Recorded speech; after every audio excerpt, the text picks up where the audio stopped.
No one in the quiet hillside neighborhood expected a simple view to start a silent war, but by the end of the summer, one road would decide everything. Daniel Carter had lived in his mountain edge home for nearly 10 years.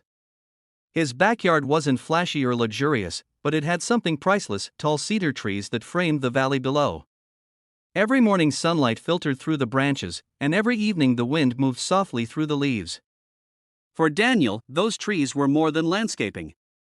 They were part of the reason he bought the house, but his neighbors on the hill above him saw those trees differently. To them, the trees were an obstacle. The houses behind Daniel were newer, expensive homes with large glass windows built to capture a perfect mountain view.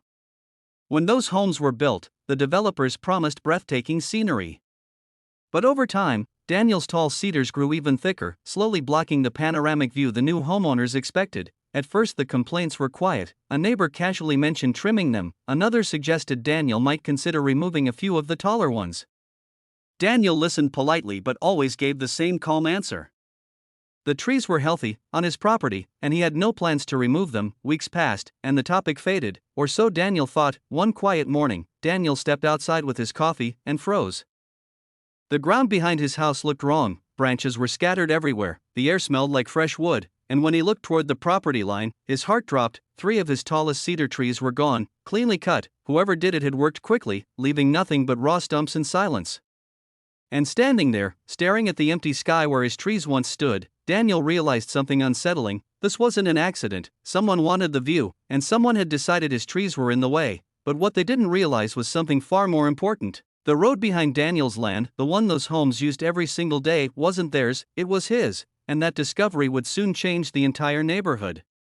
The missing trees weren't the only surprise waiting for Daniel. What shocked him even more was how calm the neighborhood suddenly felt. Too calm. No apologies arrived. No explanations appeared. The homeowners uphill continued their routines as if nothing unusual had happened. Cars drove down the narrow gravel road behind Daniel's property every morning, heading toward the main street below. At first glance, everything seemed normal, but Daniel noticed something important while reviewing his property documents: that road. The narrow gravel road connecting the hillside homes to the main street. For years everyone assumed it was part of the neighborhood access route. Delivery trucks used it. Families drove across it daily. Even the HOA maintenance team occasionally passed through, but when Daniel carefully checked the property map attached to his home purchase agreement, something unexpected appeared. The road wasn't part of the HOA property, it wasn't shared community land, it ran directly through Daniel's parcel. Technically, the neighbors only had access because Daniel had never restricted it, and suddenly, everything made sense. The trees had been cut for a better view from the houses above. But the people enjoying that view still relied on Daniel's land every day without thinking twice. Daniel stood by the old wooden fence, staring at the quiet gravel road. Cars rolled across it like they always had, neighbors waved politely as they passed. None of them seemed aware that the ground beneath their tires belonged to the man whose trees had disappeared overnight. For a moment, Daniel considered confronting them, but something stopped him. Instead of reacting emotionally, he decided to wait, because sometimes the most powerful response isn't immediate anger, sometimes it's patience. Daniel quietly contacted a land surveyor, not to start a fight, just to confirm something very important, and when the survey results arrived a few days later, Daniel finally understood the full picture. The entire road, every inch of it, was legally his property, and if the neighbors wanted a clear view so badly, they were about to learn the true value of respect. The surveyor arrived on a bright morning with measuring equipment and bright orange markers. Most neighbors didn't think much about it at first, but Daniel watched carefully as the boundaries were mapped out. Every measurement confirmed the same thing: the gravel road used by the hillside homes ran straight through his land. Legally, Daniel had allowed access for years simply because he had never needed to question it, until now. Word started spreading through the neighborhood quickly.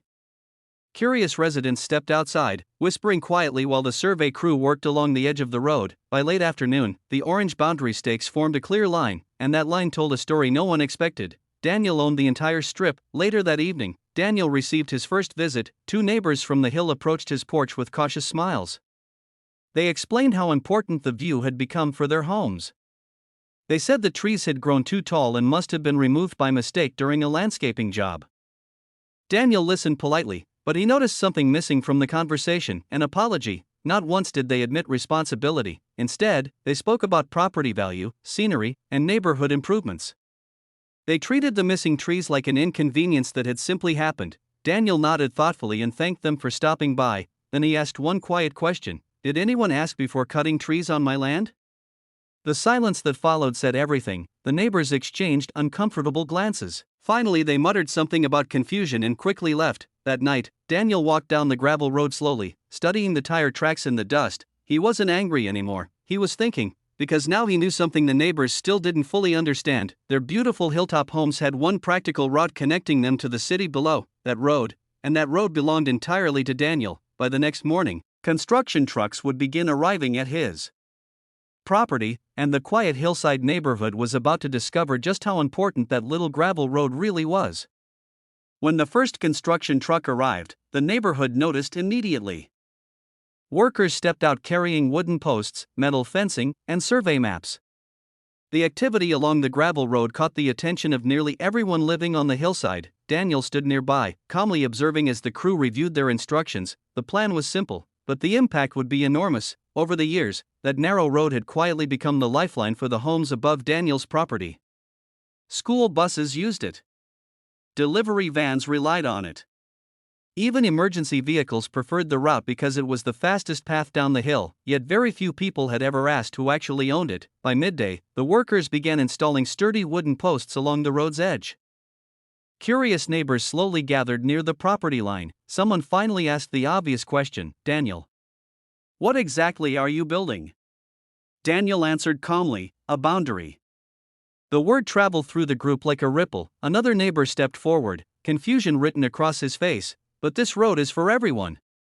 Daniel shook his head gently. "It has been," he said. The workers continued their job without interruption. More posts were placed, followed by sections of strong fencing that narrowed the road's usable space. Cars began slowing down as drivers realized something unusual was happening. By late afternoon, the once wide gravel road had been transformed into a narrow private lane that clearly passed through Daniel's land. But the most important piece hadn't been installed yet. Near the bottom of the hill, workers unloaded a heavy steel gate. Daniel watched as it was positioned carefully between two reinforced posts. The message was subtle but unmistakable: the road still existed, but it was no longer freely open. Neighbors whispered nervously, trying to understand what this meant for their daily routine, and as the sun dipped behind the hills, Daniel locked the gate for the first time. Tomorrow morning, the hillside residents would face a reality they had never considered before, because the man whose trees had quietly disappeared now controlled the only road they depended on.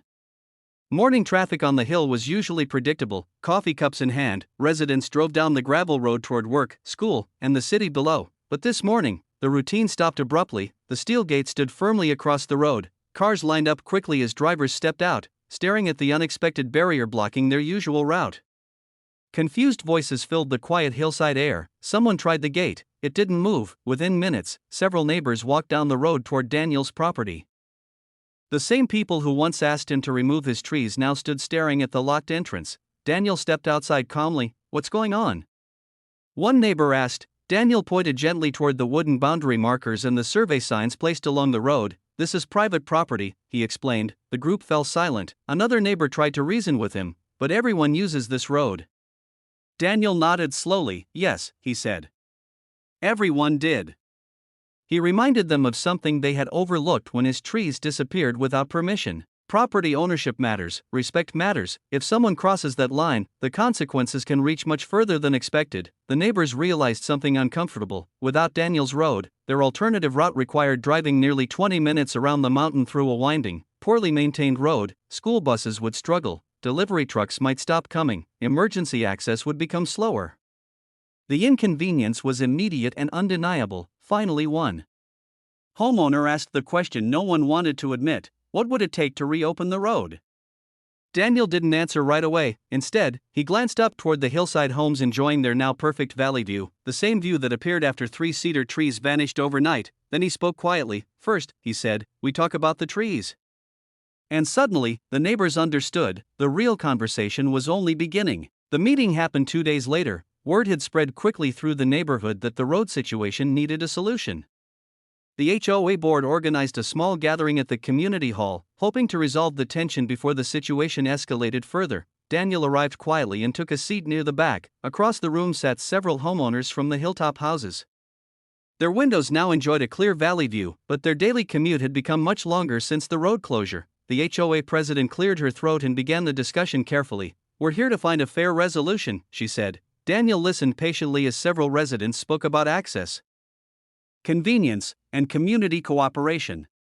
Some even suggested that the road should remain open for the sake of neighborhood harmony. Finally, Daniel stood. He didn't raise his voice. Instead, he simply held up photographs, pictures of the missing cedar trees, clean stumps, fresh cut marks. The room grew quiet. He explained how those trees had stood on his property for years.